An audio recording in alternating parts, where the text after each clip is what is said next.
Bom dia, igreja! Vamos acordar, povo de Deus, mais um culto de louvor e adoração ao nosso Senhor e Salvador. Saúdo vocês que estão aqui no templo conosco, vocês que estão aí no YouTube, vocês que assistirão. Cadê os papais aí? Levanta a mão. Papais, avós, glória a Deus. Meu abraço aí para vocês. Mas como as meninas antes passaram muito pano para nós, me cabe nesse dia reforçar a importância da nossa responsabilidade. O mundo está dizendo, você é o papai, você é legal, recebe presente. E como é que se Deus tivesse que nos parabenizar hoje como um pai bíblico, ele estaria nos parabenizando? Porque ele nos delegou a responsabilidade de ser a figura na parte mais estrutural do mundo, que é a igreja. Que é a igreja não, que é a família, perdão. Então, antes da igreja, Jesus fundou a família e delegou o poder aos pais. E a pergunta que fica é, hoje a gente receberia um feliz dia dos pais de Jesus, dentro dos preceitos que ele estabeleceu? Que é fácil receber um cartãozinho da escola, da empresa, nem sabe como é o seu proceder de pai, você recebe uma série de coisas. Mas Jesus diz, você é um pai segundo o meu padrão, você é um pai que está desconectado com o meu propósito. Tirando a brincadeira, gente, porque essas datas elas nos servem para a gente refletir. O mundo está enxurrando uma série de coisas comerciais, de goela abaixo para nós, e muitas vezes a gente não reflete. Beleza, e o que é ser pai? Nós seguimos a fé dos patriarcas. Deus de Abraão, Deus de Isaac, Deus de Jacó. E a minha oração é que os avós, os netos, os meus bisnetos consigam dizer, não, lá no meu avô existe um homem de Deus. Se Jesus não volta antes, que ele consiga, que o Senhor nos dê essa responsabilidade de defender a família, que é uma das nossas responsabilidades maiores. Amém? Vamos ao tema da mensagem de hoje, meu amado irmão, minha amada irmã, é a supremacia de Cristo. E supremacia, ele remete, nos originais bíblicos, à primazia, ao primeiro lugar, a um lugar supremo sem comparação.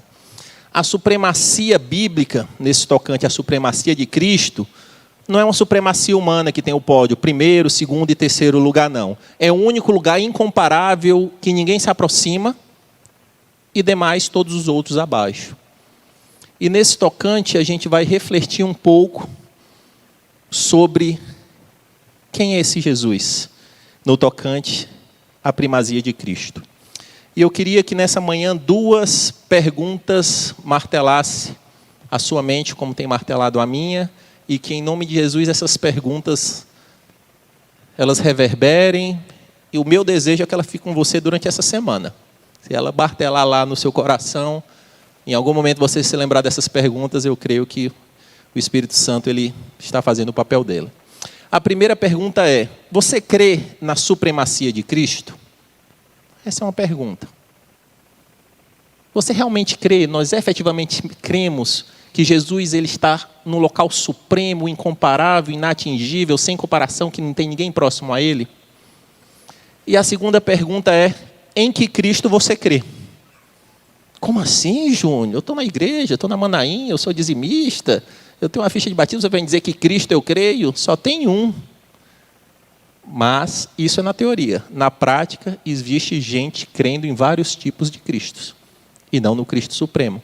Existe gente crendo no Cristo da religião, que é um Cristo que não é o Cristo transformador.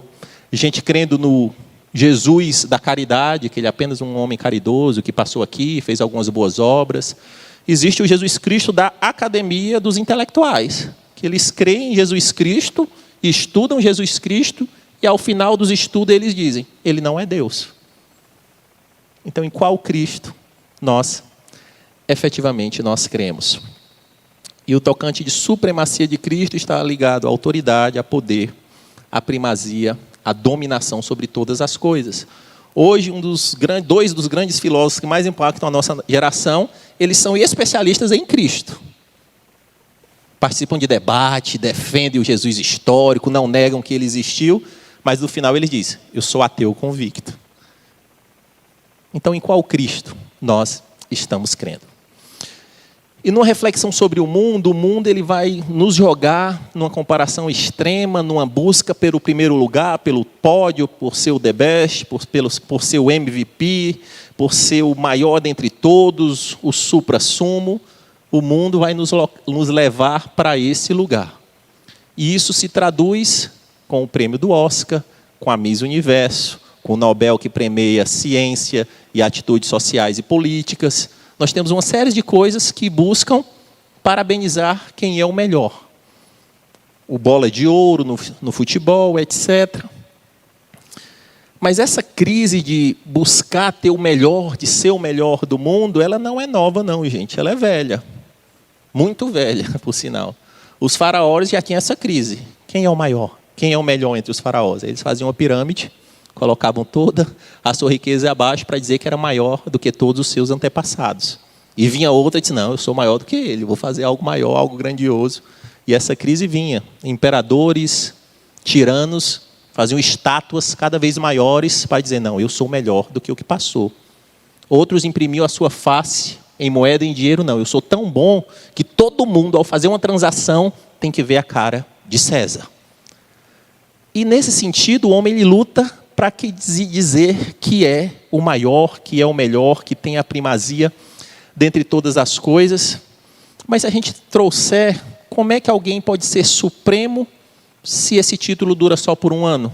Eu tenho que ter uma nova Miss Universo no outro ano, eu tenho que ter um novo bola de ouro, eu tenho que ter um novo melhor jogador do basquete, um novo prêmio Nobel. Se eu sou supremo incomparável, eu nasço e a partir daí eu só ganho, porque ninguém se compara a mim. E no tocante ao futebol, a gente vê uma luta dessa supremacia que não é supremacia entre Messi e Cristiano Ronaldo. Há uns 12 anos eles dividem quem é o melhor, quem não é o melhor.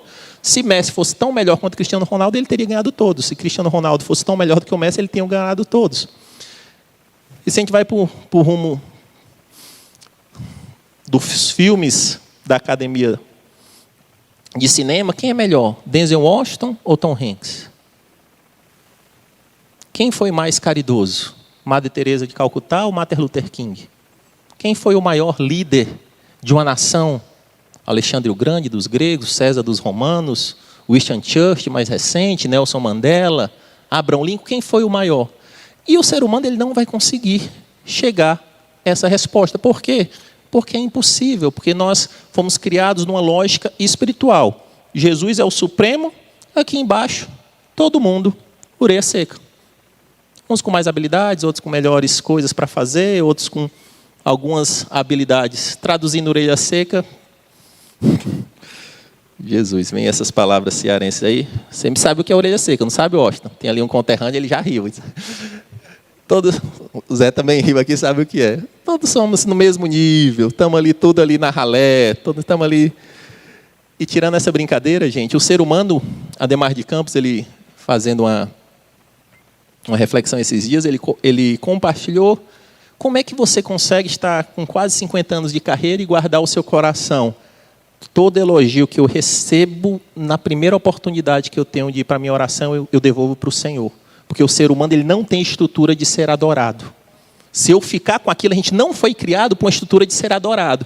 E quando o ser humano ele se coloca na posição de ser adorado, invariavelmente ele vai cair. Se ele quiser entrar na supremacia, um local que ele não foi estruturalmente colocado para existir, aquilo ali vai vir e aquela adoração vai fazê-lo ruir. E eu achei ali de uma sabedoria tão grande, não. Na primeira oportunidade, no meu devocional seguinte, eu posso ter saído de uma conferência, eu disse, Senhor, eu estou te devolvendo a primazia e a supremacia, porque eu não tenho condição de suportar isso. Só que isso, ele afeta o mundo, meus amados irmãos, mas afeta também a igreja. Quem é o melhor pregador? Quem é o troféu revelação? Quem foi a banda que mais bombou? E isso vem trazendo para que a gente consiga colocar pedestais. A capacidade da igreja, infelizmente, de criar títulos, né? Eu crio um título, aí a igreja cresce. Não, eu tenho que colocar um outro título, porque já tem pessoas com esse mesmo título e eu não vou estar no meu pedestal. Aí surge o apóstolo, o patriarca, o bispo, o ancião, a quarta pessoa da Trindade, o anjo. Aí vai criando, vamos colocando títulos, porque eu tenho que colocar num pedestal de primazia. E Jesus está falando assim, só existe o Senhor Supremo e aqui embaixo todos no mesmo nível, com funções diferentes. Apenas cumprindo o seu chamado, servindo a igreja da forma que eu determinei. E se a gente aprendesse com as lições da Escritura, se tem alguém na igreja que poderia auferir algum título de ser admirado, seriam os apóstolos. Eles viveram ali conectados com Jesus, caminharam nos passos, implantaram a igreja, e quando Cornélio vê Pedro no primeiro encontro, vai se ajoelhar para adorar, e não, levanta, eu sou homem como você. Só ele é digno de ser adorado. Paulo e Barnabé, em Atos 14, impactam a cidade, e os homens numa região totalmente politeísta, que homem era Deus, animal era Deus, não, vamos oferecer sacrifício a Paulo e a Barnabé. Eles rasgam as vestes e saem gritando, vocês estão loucos? Só o Senhor é digno de ser adorado. Mas a nossa geração quer falar, opa, traz para mim esse elogio, traz para mim, para o meu ego, me coloca num pedestal, me coloca numa posição de glória. Mas a gente devia voltar aos pais da igreja que diziam, não, nenhuma glória é minha, toda glória é ao Senhor. Nem anjos aceitam ser adorados. João, em Apocalipse, quando vê a glória de um anjo, o poder de um anjo, ele tenta se prostrar para adorar o anjo, ele fala, levanta, só ele é digno de ser adorado. Você está impactado com o meu poder, é porque você não sabe quem me governa, quem me lidera. E a pergunta continua essa. Nós efetivamente cremos na supremacia de Cristo? Em qual Cristo nós cremos? Em qual Cristo nós cremos? E afunilando aqui para o tema supremacia de Cristo, meus amados irmãos,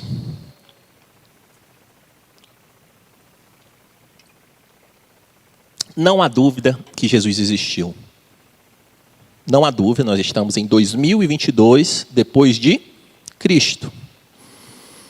Cientistas não conseguem negar que ele existiu, historiadores não conseguem negar que ele existiu, outras crenças não conseguem negar que ele existiu. Você muda Jesus de prateleira, você dá um novo rótulo, mas você não consegue negar que ele existiu. Para o muçulmano ele vai ser um profeta, para o espírita ele vai ser um ser de luz, caridoso. Para os judeus ele vai ser um homem muito importante, mas que não é o Messias.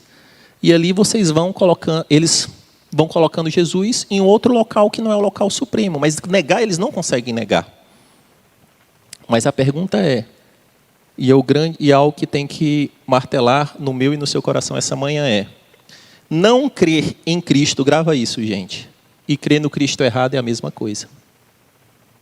Não tem diferença entre um ateu, um agnóstico que não crê em Cristo, e um crente que está crendo no Jesus errado. Eu não estou crendo no Jesus supremo, eu estou crendo no Jesus da religião, estou crendo no Jesus da filosofia, estou crendo no Jesus da caridade, estou crendo no Jesus que apenas realiza os meus sonhos, desejos e é o financiador do que eu quero.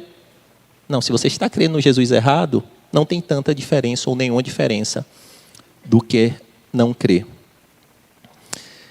E nesse sentido, o grande desafio é que querem colocar Jesus no mesmo balaio.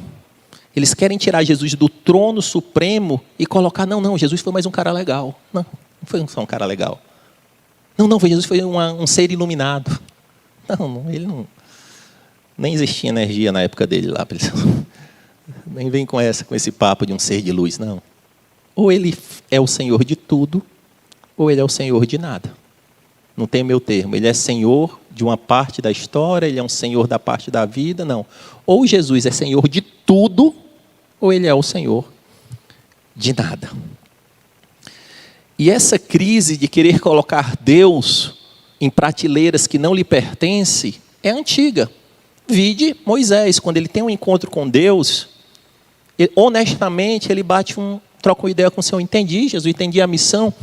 Mas eu vivo numa sociedade politeísta que rio é Deus, fenômenos da natureza são deuses, animais são deuses, estátuas são deuses, tudo é Deus. Me diz em qual categoria desses deuses eu te coloco para me explicar, para que eles possam entender. Porque aí eu vou colocar você no mesmo patamar dos deuses que eles já conhecem e ali você vai disputar espaço com eles.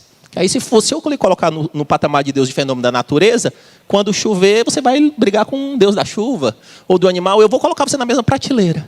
E qual é a resposta do nosso Senhor? Eu sou o que sou.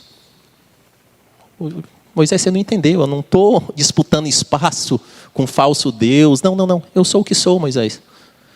E como é que eu vou descrever isso? Não, fale que o que eu vou fazer, eu vou destruir Deus após Deus, mito após mito dessa geração. E eles vão naturalmente entender que eu estou em um outro patamar, em uma outra categoria. E é interessante que a luta de Jesus Cristo foi a mesma do Yahweh lá com Moisés. Quando Jesus surgiu, eles começaram a querer colocar Jesus em algumas prateleiras que não lhe pertenciam. A crise dos fariseus, eles dizem, não, ele faz até milagre, mas ser o Messias, não. Ele é até bom, mas não é tão bom o suficiente, não. Ele não é tudo isso. E a crise começou. Quem é? Em qual local encaixa Jesus? Ele é... Quem diz? Aí ele faz a pergunta, quem diz que eu sou? Não, uns dizem que você chegou no nível de Elias, Jesus. Até Elias a gente consegue te colocar. Não, uns dizem que você é João Batista, que está bombando aqui. Depois de 400 anos ele está dominando. Em qual prateleiro eu te coloco, Jesus? Aí Pedro diz, tu és o Cristo, o Filho do Deus vivo. Ele diz, só no Espírito, Pedro, você poderia ter essa revelação. Só no Espírito poderia ter essa revelação. E nesse tocante, C.S. Lewis, ele tem uma dimensão do que aconteceu na era de Jesus que é magnífica. E Jesus ele só poderia ser 3 coisas para aqueles que conviveram com Jesus. Ou ele era um charlatão mentiroso, que macumunava milagre sem fazer milagre, que subornava testemunhas para dizer que ele fazia o que ele não fazia. Essa é a primeira opção. Ou ele era um louco, que tinha problema psicológico, lunático, esquizofrênico, doido, que dizia o que era, que não era, tinha visão e tal.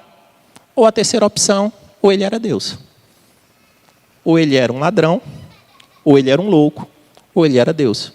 E na convivência de Jesus, cada um colocou Jesus em alguma categoria. Alguns colocaram Jesus como um doido, alguns como um charlatão, e alguns como Deus, o Cristo, do Deus vivo. Vamos abrir as nossas Bíblias, entrar no texto bíblico em Colossenses capítulo 1.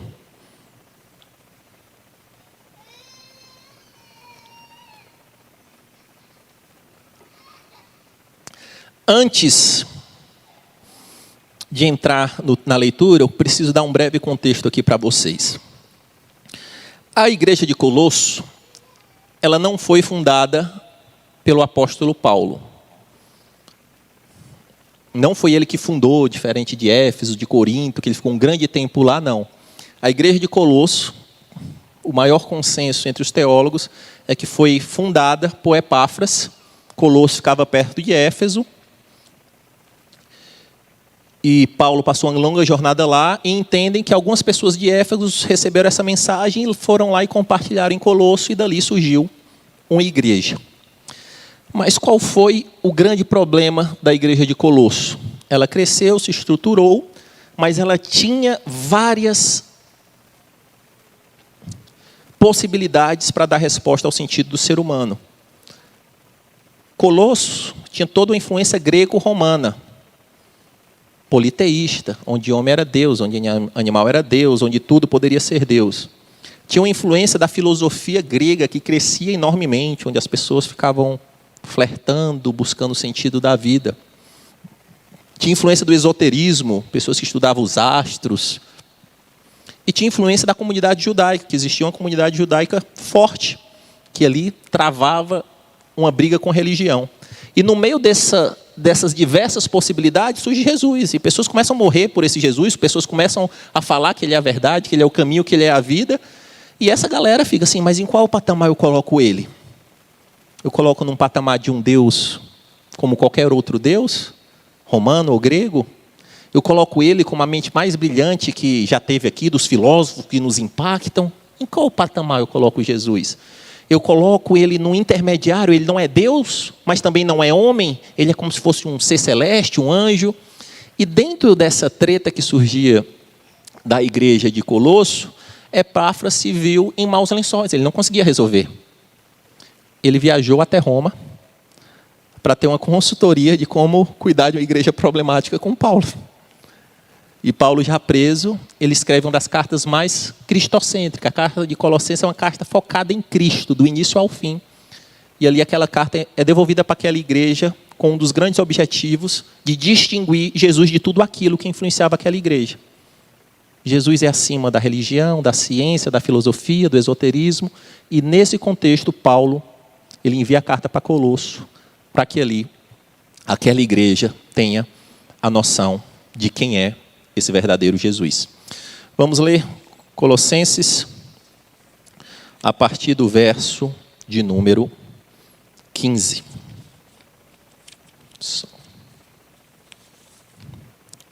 Diz assim a Sagrada Palavra de Deus. Em algumas versões o título está como a supremacia de Cristo, em outras a primazia de Cristo. Vamos lá. Ele é a imagem do Deus invisível, o primogênito de toda a criação. Pois nele foram criadas todas as coisas nos céus e na terra, as visíveis e as invisíveis, sejam tronos ou soberanias, poderes ou autoridades. Todas as coisas foram criadas por ele e para ele. Ele é antes de todas as coisas e nele tudo subsiste. Ele é a cabeça do corpo, que é a igreja. É o princípio e o primogênito dentre os mortos, para que em tudo tenha a supremacia. Pois foi do agrado de Deus que nele habitasse toda a plenitude, por meio dele reconciliasse consigo todas as coisas, tanto as que estão na terra quanto as que estão no céu, estabelecendo a paz pelo sangue derramado na cruz.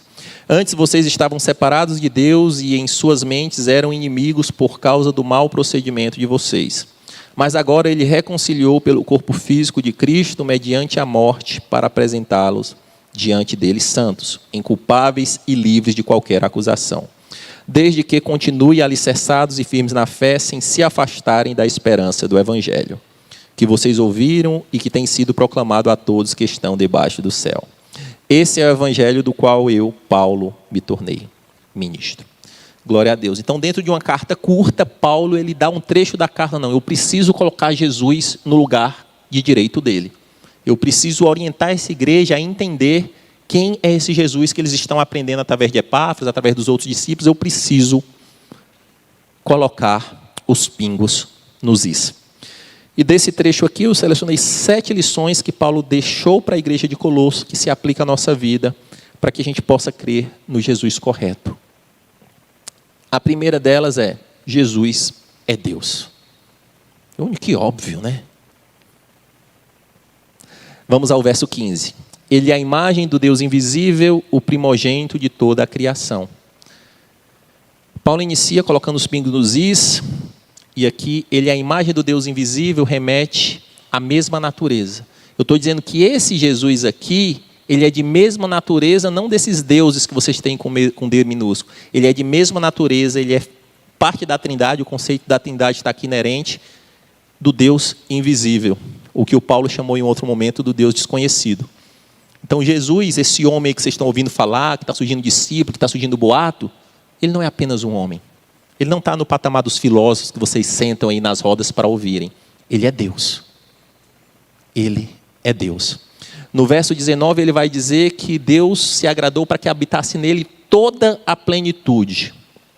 E aqui no original a palavra plenitude dá a ideia de estar completamente cheio. É como se fosse um pote e ele estivesse aqui na risca completamente cheio.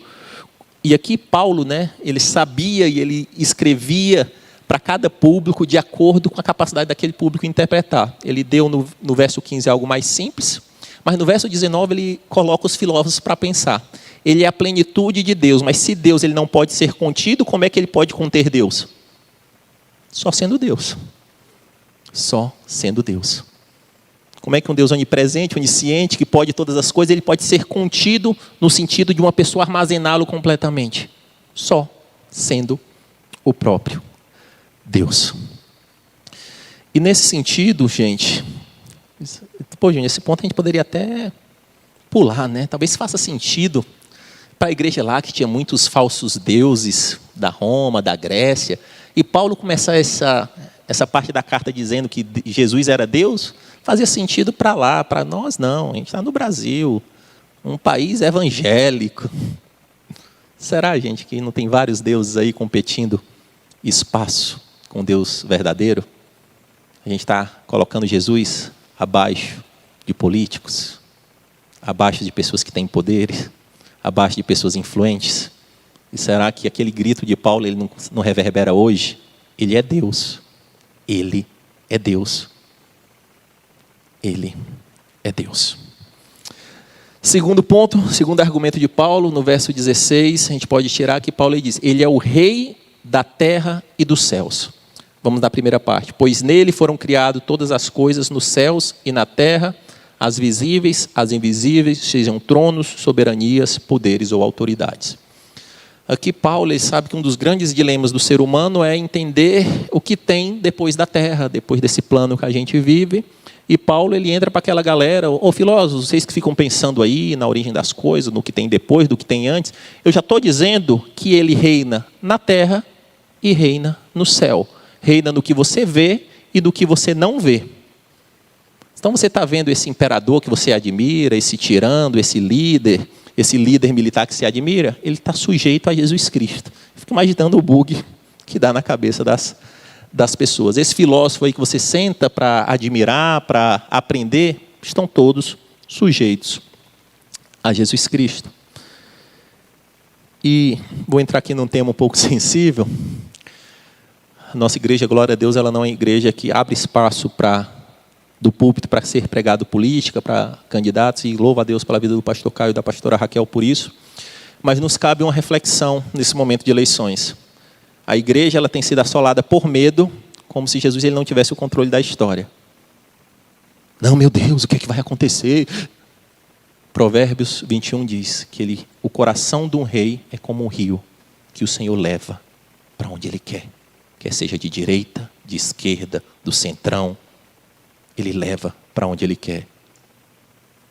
Faraó não conseguiu contê-lo, tiranos romanos não conseguiram contê-lo, Nero não conseguiu contê-lo, Hitler não conseguiu contê-lo, e a igreja está de fraldas borradas, como se Jesus estivesse dependendo da eleição para ter o controle da história.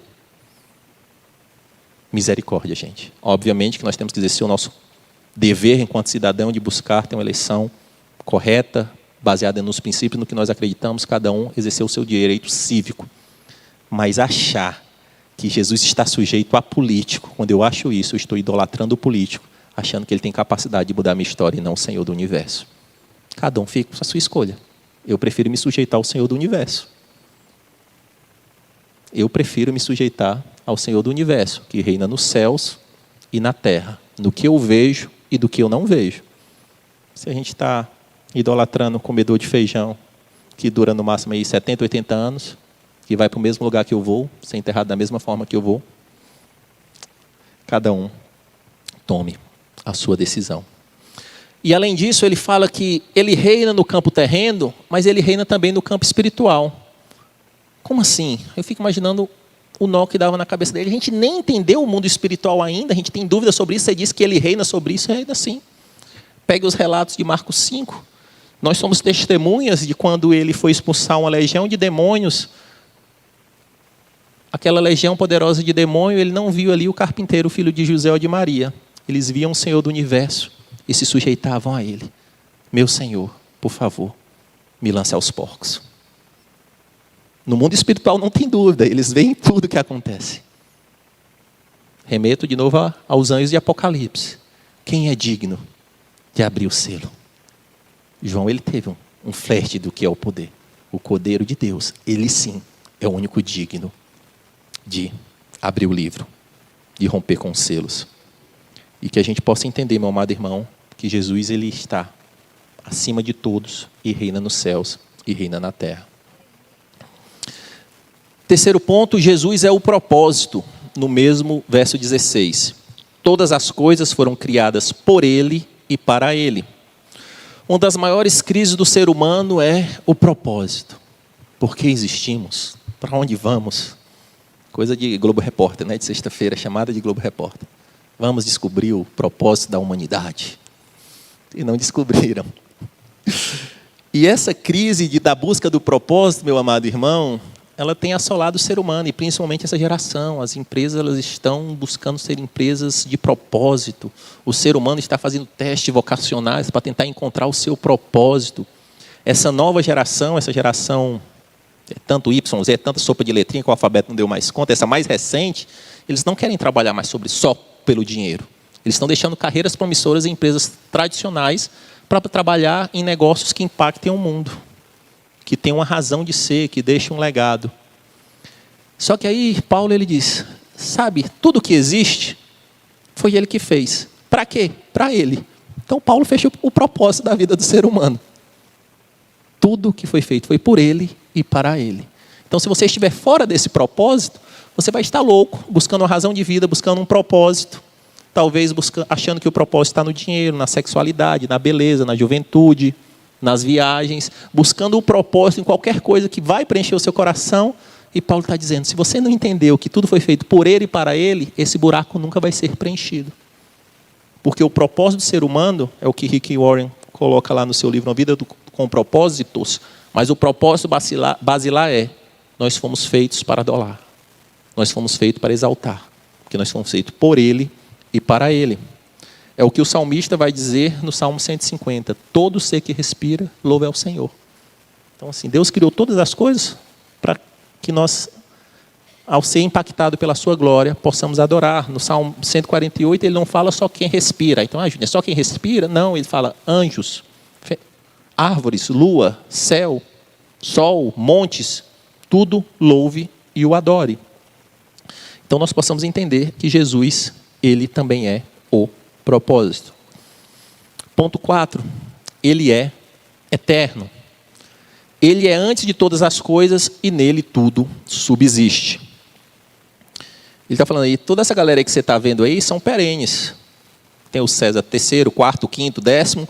Vai ficar só botando o número, mas eles vão morrer, vão encerrar. Eu estou falando que esse Jesus, esse Nazareno aí que essa galera está falando, que vocês servem, ele é eterno. Ele é antes de todas as coisas. João 1:1.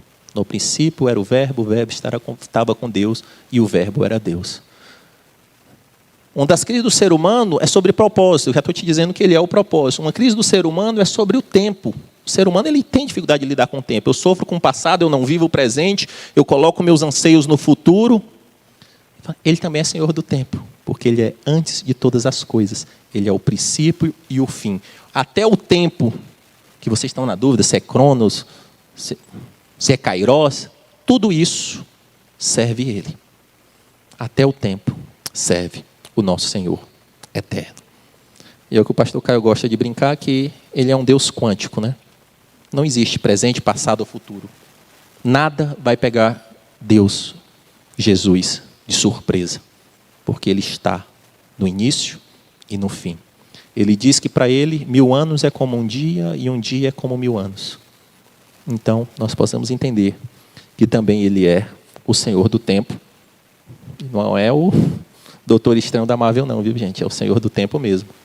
É o Senhor do tempo mesmo. Ponto 5. Jesus é o cabeça da igreja, verso 18. Ele é a cabeça do corpo, que é a igreja, é o princípio, o primogênito dentre os mortos, para que em tudo tenha a supremacia. O conceito de cabeça, numa primeira análise, remete à autoridade. Quem é o cabeça? O head, né? Existem as posições corporativas, é o head, é o cabeça. Não pode deixar de brincar com nós cearenses. O cearense é o big head, né? Dentro dos heads, nós somos os big heads. Misericórdia. Mas Jesus, ele não é o head, nem é o big head. Ele é o cabeça, o supremo. Mas esse sentido de cabeça é no tocante a ter toda a autoridade, mas não só ter toda a autoridade. É no sentido de subsistência. O original grego ele é mais profundo. É se você cortar a cabeça, o corpo ele morre naquele exato momento. Ele não só é a autoridade sobre a igreja, mas sem Jesus como cabeça, se você tirar a cabeça, Jesus, a igreja de Jesus sem Jesus, ela morre. E nós temos visto muita igreja vivendo o folclore da mula sem cabeça. O que é o folclore da mula sem cabeça? Eu digo que sou uma igreja cristã, mas o cabeça não está nela. Misericórdia. Eu boto a placa, letras garrafais lá no templo, no LED, igreja de Cristo, não sei o que de Cristo, mas Jesus Cristo não está lá governando. tem tudo menos eles governando. Então a igreja folclórica, da mula sem cabeça, misericórdia. Aí eu coloco qualquer outra coisa para tomar o governo de uma igreja que não é cristã. E que Deus nos dê discernimento, gente. Que a coisa mais fácil na nossa vida, ou numa igreja, é pintar um letreiro, é usar uma camiseta, é mudar o nome ou o título, a frase de impacto do meu perfil, isso é fácil. Mas viver condizente, como Jesus Cristo sendo cabeça, a fonte de toda a autoridade da minha vida, é completamente diferente. É completamente diferente. Que nós possamos entender que Ele é o cabeça.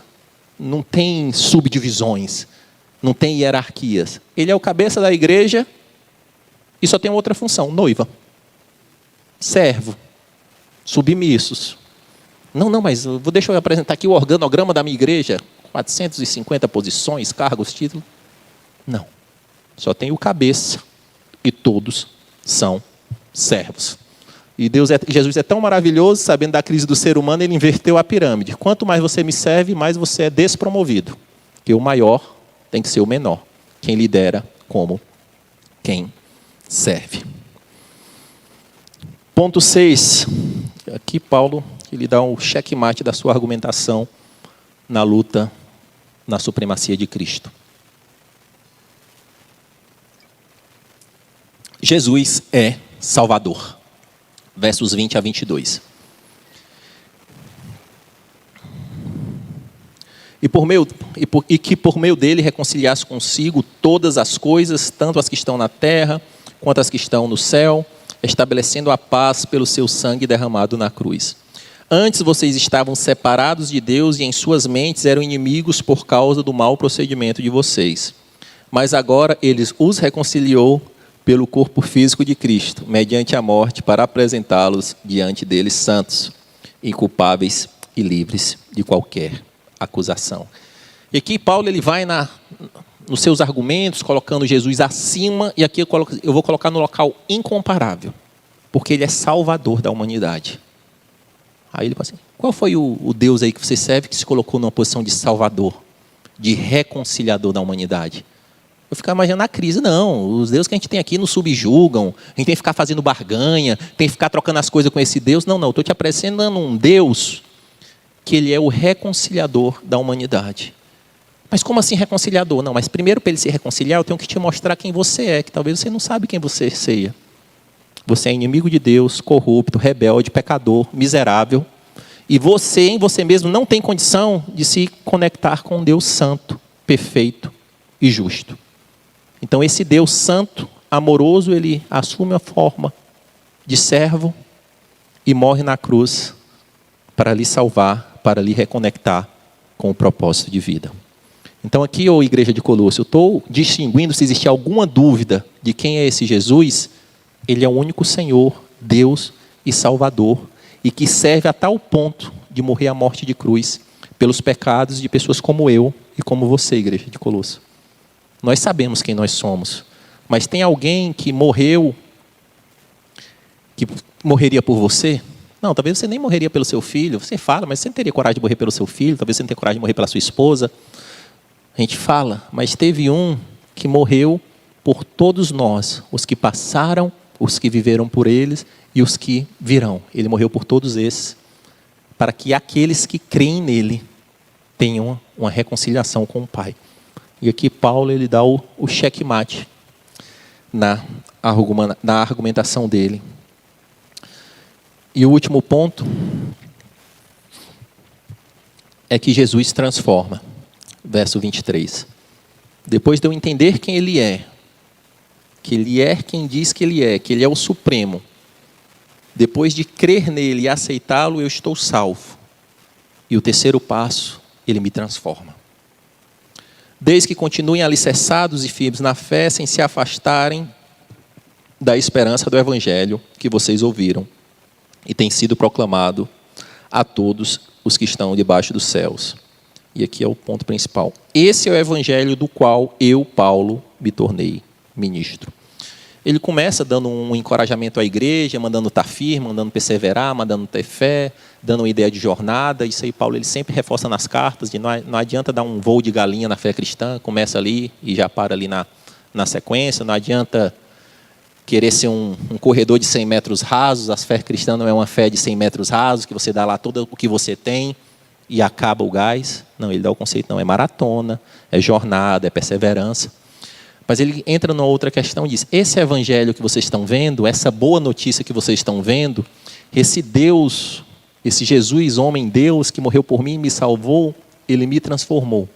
Porque eu, Paulo, me tornei ministro desse evangelho. E não é ministro eclesiástico poderoso, não. Não foi essa palavra que ele usou, não. Ele usou a palavra de diácono. Eu me tornei diácono dessa igreja. Eu me tornei servo dessa igreja.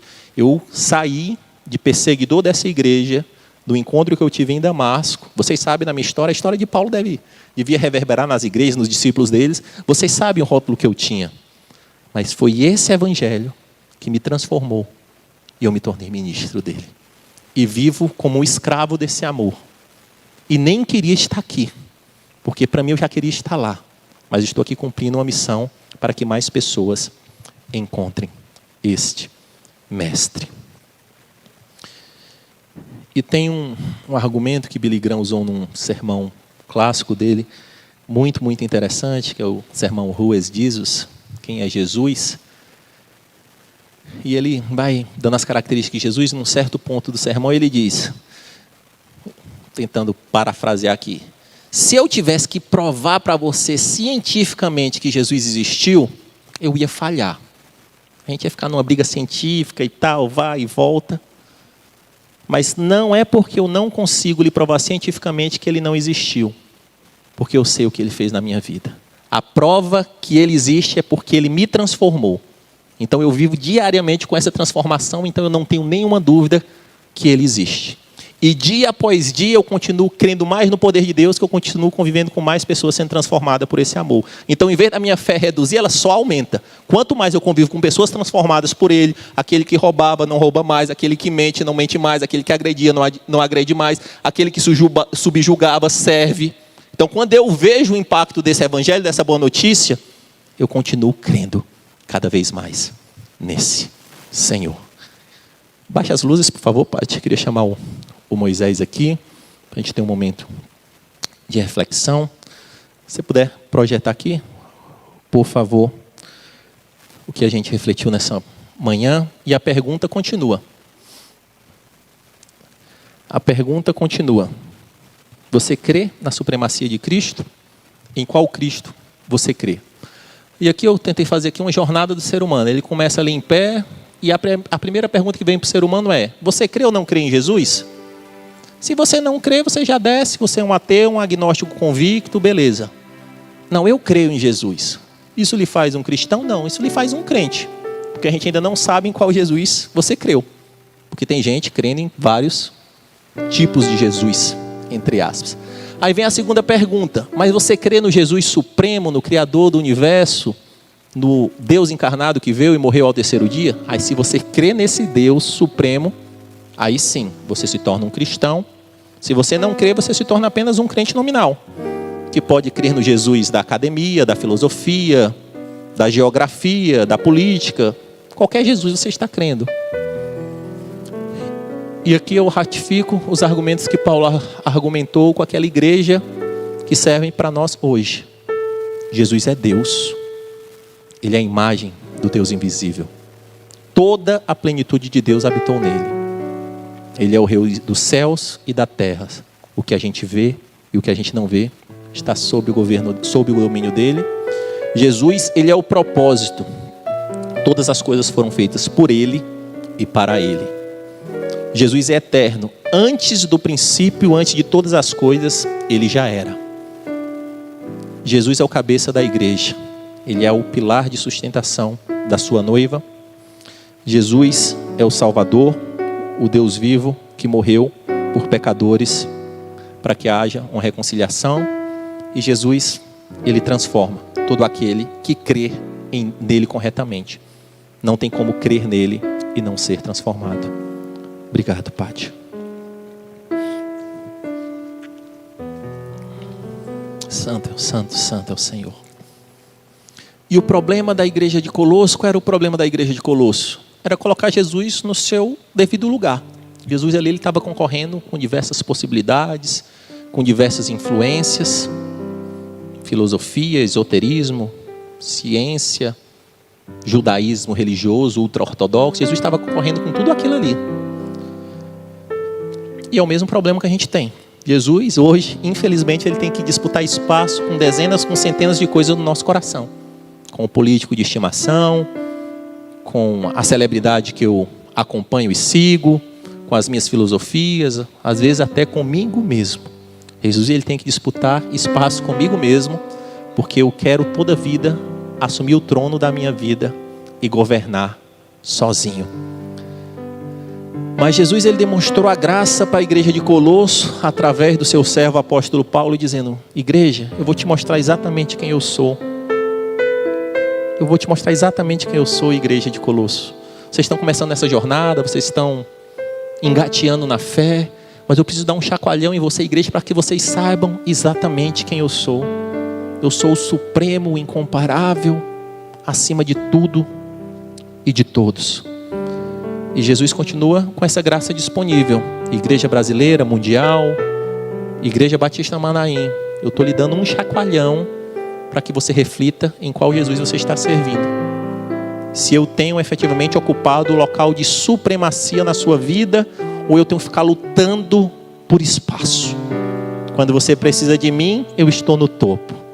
Quando você não precisa de mim, tudo está governando a sua vida, ao seu belo prazer. Aí vem um aperto de novo, aí você quer me colocar no altar, achando que eu não conheço como está o teu coração.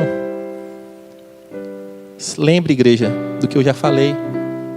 Coração quebrantado eu quero e não sacrifícios. Não atitudes que impressionam homens. Eu quero efetivamente o teu coração curvado e rendido, subjugado a mim.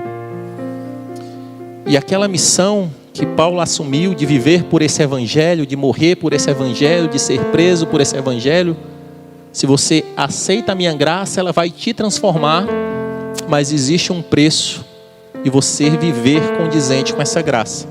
Se você aceita a minha supremacia, você abre mão do controle. Eu não divulgo. Jesus está dizendo aqui hoje, eu sou autoritarista, viu? Eu sou autoritarista, eu sou monarca. Eu não tenho primeiro-ministro, eu não tenho preposto, eu não divido o poder, eu não divido o governo. Ou eu governo tudo, ou eu governo nada. Ou eu governo tudo na sua vida, ou eu governo nada.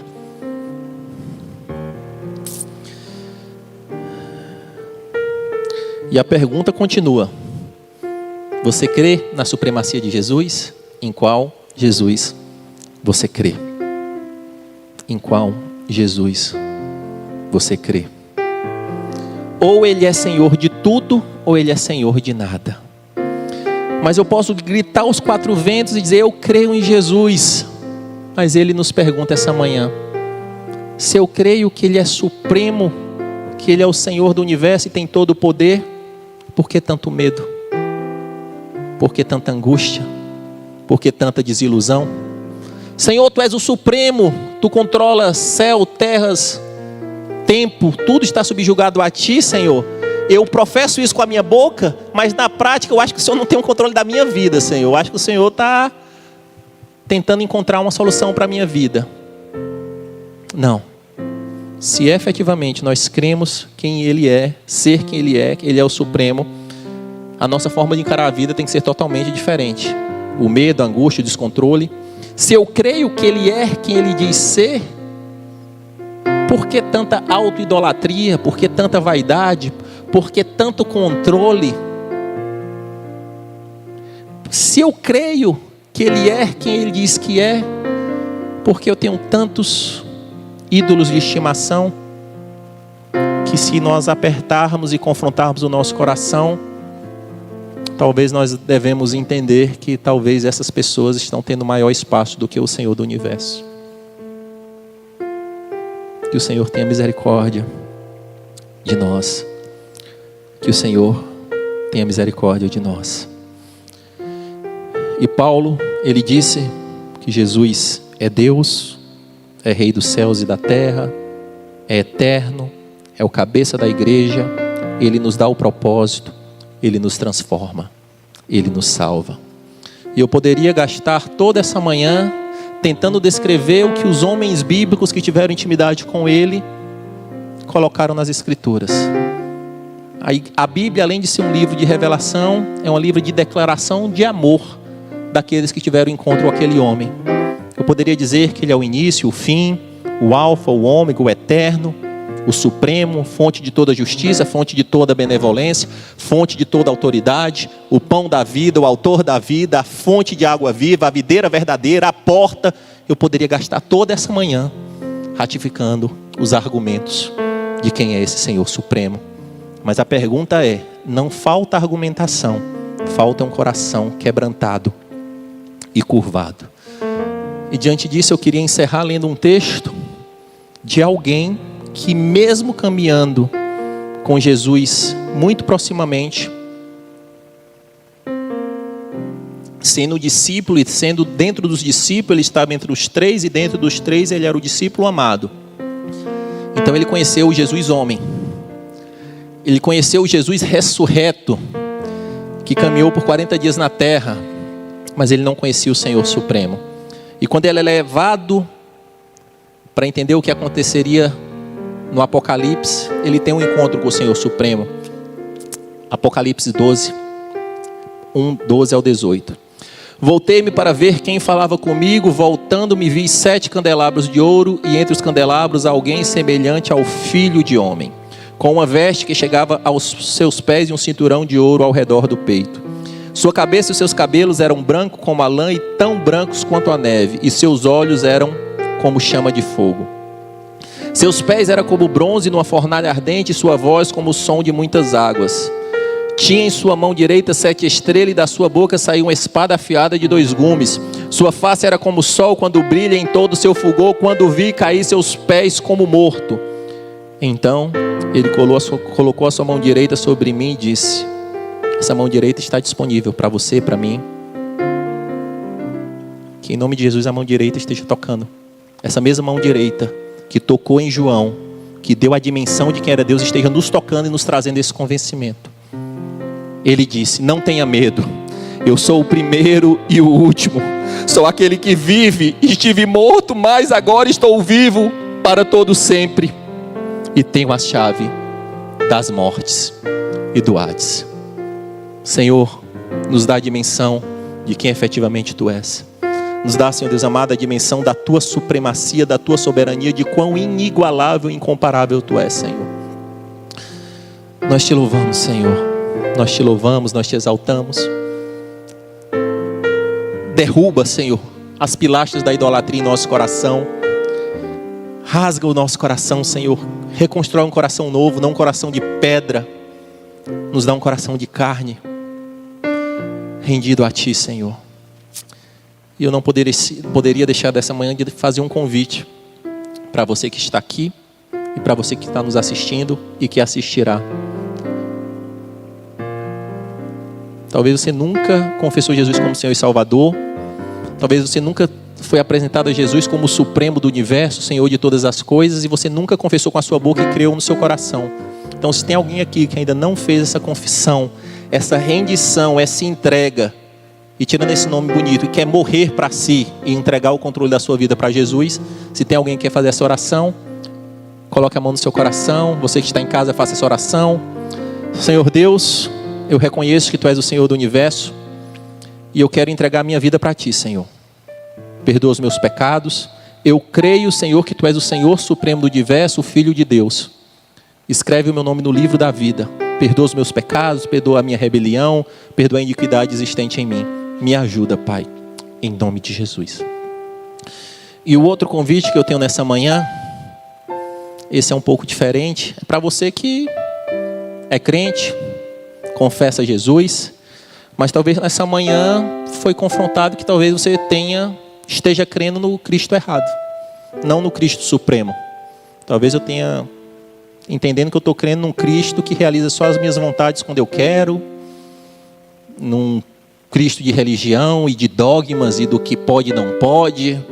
Talvez eu esteja desconectado do Cristo correto. E talvez eu me confrontei e vi que eu não estou tão curvado como eu pensava que eu estava, não. Ou talvez você foi confrontado e percebeu que você é seu próprio Deus. E que você ergue um altar diariamente e se adora.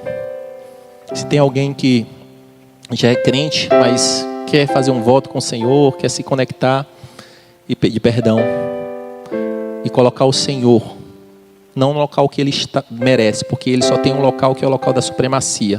Na verdade, quem tem que mudar o local somos nós. Nós é que temos que abrir mão do local que nós estamos e nos colocar no local de total rendição ao Senhor. Faça essa oração comigo. Eu queria chamar o Manan e Worship para se posicionar. A gente vai fazer uma música aqui no final rapidinho. Senhor Deus, Pai de infinita misericórdia, eu fui confrontado, Senhor, com o Senhor Supremo, com o Cristo Supremo, com quem efetivamente Ele é, com quem efetivamente Tu és, Senhor. Perdoa, Senhor Deus amado, os meus pecados, perdoa, Senhor Deus amado, o meu erro de rota, perdoa, Senhor Deus amado, a idolatria que há em mim. Me ajuda, Pai, a Ti não te colocar no devido lugar, mas me colocar no meu devido lugar. Me ajuda, Deus amado, a partir de hoje assumir o local de servo submisso à Tua soberania. Muda, Senhor Deus amado, o meu coração, a minha história. Me ajuda, Pai. Me ajuda, Pai. Me ajuda, me ajuda, me ajuda, Pai. Eu preciso de Ti. Por mim mesmo, Pai, o meu coração obstinado vai querer ocupar o trono novamente, Senhor. Mas eu quero abrir mão de qualquer controle e me rendo diante de Ti. Me sujeito a Ti, Pai. Em nome de Jesus. Louvado seja o Teu nome, Senhor. Louvado e engrandecido seja o Teu nome.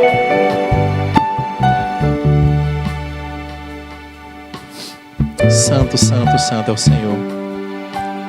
Eu queria convidar para que a gente possa encerrar esse culto de uma maneira diferente.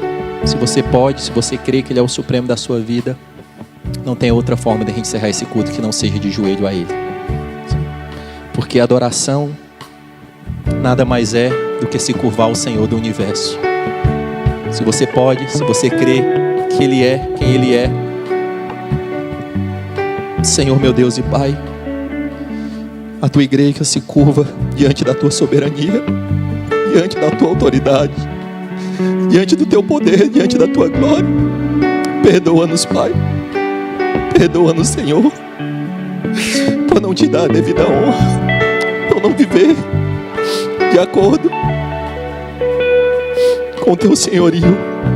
Transforma-nos, Pai, nos ajuda nesse ato profético, Pai, que o meu coração siga os meus joelhos, Pai, e se curva inteiramente em adoração a Ti, não só hoje, Pai, mas que seja um ato de transformação de vida, que o coração obstinado, que o coração de duro, o homem de dura cerviz, hoje ele se curve diante da supremacia e da autoridade de Jesus Cristo. Que o amor de Deus, o Deus Supremo, que a graça de Jesus, o Filho Supremo, e que a consolação do Espírito Santo, o Espírito Supremo, esteja com você, com a sua casa. Vão na paz. Deus abençoe.